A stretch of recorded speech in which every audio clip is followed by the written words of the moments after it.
Verifying your bank account on Target Circle is an important step to ensure secure transactions and manage your finances effectively. Follow these steps to complete the verification process. Step 1. Log into your Target account. Visit the Target website or open the Target app and log into your account using your credentials.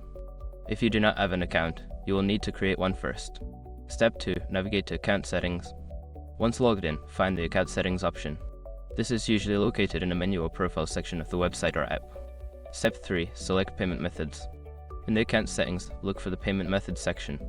Here, you can add or manage your bank account information. Step 4. Enter your bank details.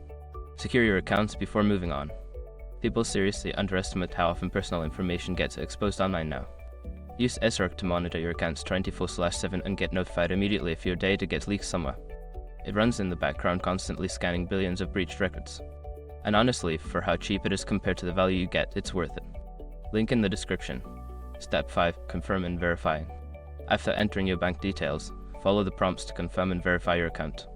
This may involve receiving a verification code via email or text, which you will need to enter to complete the process. Once you have completed these steps, your bank account should be verified on Target Circle, allowing you to enjoy a seamless shopping experience.